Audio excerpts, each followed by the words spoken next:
Selamat pagi, Pak Aswan Jatmika. Perkenalkan, nama saya Hesfa Yolanda Murad, NIM 155240039. Hari ini saya akan mempresentasikan mengenai laporan saya dengan tim saya, yaitu perancangan konstruksi jembatan pada wilayah perbukitan. Bagaimana latar belakangnya? Yang pertama, banyak wilayah perbukitan di Indonesia kekurangan akses infrastruktur, padahal jembatan merupakan hal penting sebagai penghubung untuk mobilitas dan ekonomi. Tantangan dihadapi oleh masyarakat Indonesia adalah topografi curam, geologi kompleks, risiko longsor, dan juga erosi. Bagaimana rumusan masalah dari laporan ini? Yang pertama, faktor apa yang melatar belakangi pentingnya konstruksi jembatan? Yang kedua, bagaimana perancangan konstruksi jembatan di wilayah perbukitan? Yang ketiga, bagaimana kendala perancangan konstruksi jembatan di wilayah perbukitan? Lalu, apa tujuan dari laporan ini? Tujuan dari laporan ini adalah yang pertama, mendeskripsikan pentingnya jembatan untuk aksesibilitas, menjelaskan cara perancangan konstruksi jembatan di perbukitan, mengidentifikasi kendala dan solusi teknis yang relevan. Sebelumnya, ada beberapa dasar teori jembatan. Berdasarkan definisinya, jembatan didefinisikan sebagai struktur penghubung yang melewati rintangan, seperti sungai, lembah, dan lain-lain, dengan fungsi sebagai akses lintas untuk massa maupun transportasi, pendukung arus lalu lintas, penggerak ekonomi. Berdasarkan klasifikasinya dibagi menjadi tiga, yaitu untuk fungsi, bentuk, dan juga material. Berdasarkan fungsinya, jembatan dibagi menjadi jembatan jalan raya, jembatan jalan kereta api, jembatan kayu, jembatan beton, dan juga jembatan baca. Berdasarkan bentuknya dibagi menjadi jembatan padat, jembatan gelagar, jembatan rangka, jembatan pelengkung, jembatan gantung, jembatan kabel, dan juga jembatan cantilever. Yang terakhir ada material. Selanjutnya, berdasarkan prinsipnya dibagi menjadi 6, yaitu prinsip pembangunan jembatan, ada kekuatan dan stabilitas jembatan, serviceability, kemampuan jembatan untuk memberikan servis kepada masa yang ada, ketahanan jembatan, perawatan jembatan, ekonomi, dan juga sosial. Lalu, bagaimanakah teknologi konstruksi jembatan di perbukitan? Di wilayah perbukitan, jembatan gantung seperti jembatan asimetris dan single tunnel suspension bridge dengan kabel komposit itu digunakan. Teknologi lainnya itu ada teknologi underpinning atau metode untuk memperkuat fondasi bangunan. Teknologi yang terakhir itu ada teknologi penggunaan struktur busur, box baja, dan platform baja yang digunakan untuk medan yang terjal. Selanjutnya, ada standar pembebanan pada jembatan.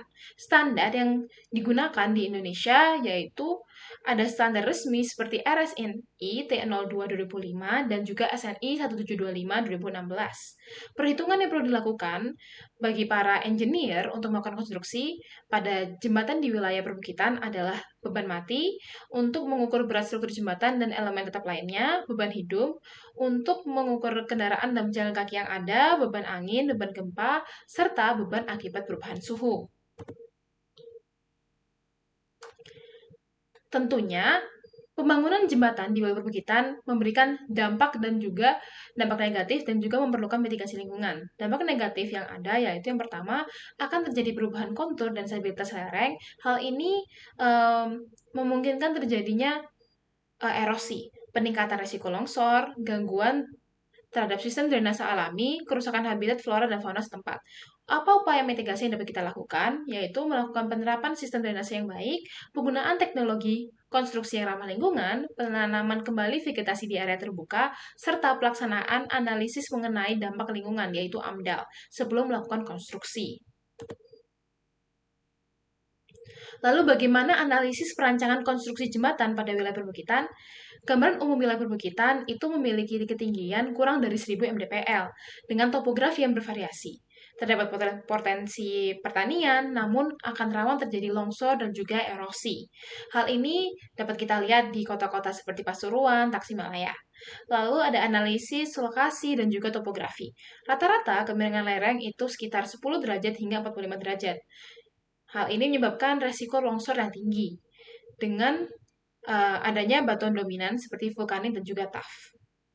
Juga terdapat curah hujan yang tertinggi, sehingga memerlukan sistem drainase yang baik dan juga pelindung lereng. Selanjutnya ada pemilihan dan perancangan jembatan. Ketika melakukan pemilihan atau perancangan jembatan, direkomendasikan menggunakan jembatan gantung dan juga memang bertiang tinggi dengan material yang memiliki ketahanan yang tinggi seperti material baja anti karat dan beton prategang. Lokasi juga perlu perlu dilihat lebih lanjut. Lokasi tanahnya tuh harus stabil dengan sudut kemiringan yang aman. Selanjutnya ada teknologi konstruksi. Teknologi konstruksi yang digunakan yaitu cable stayed bridge yang menggunakan tiang yang minim, precast segmental dengan efisien logistik, board pile yang mempunyai fondasi kuat, serta sistem monitoring real time untuk deteksi dini. Selanjutnya ada analisis pembebanan.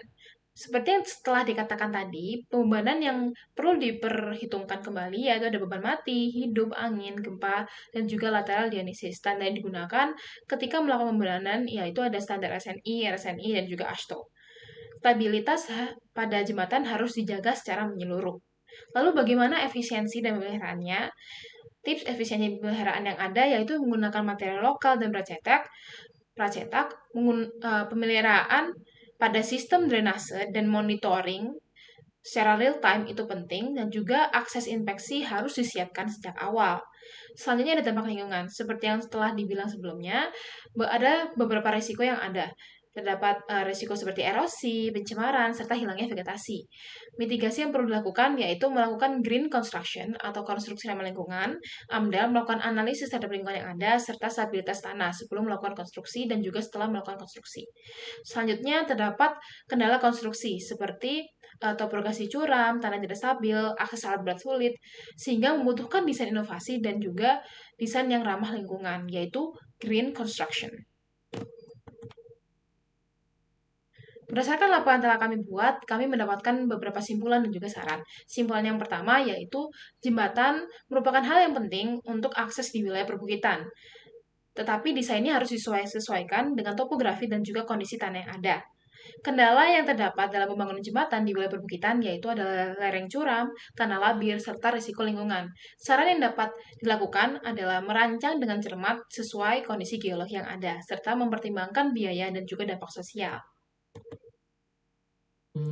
Sekian dari saya, terima kasih. Mohon maaf apabila terdapat salah kata dan perbuatan. Ya.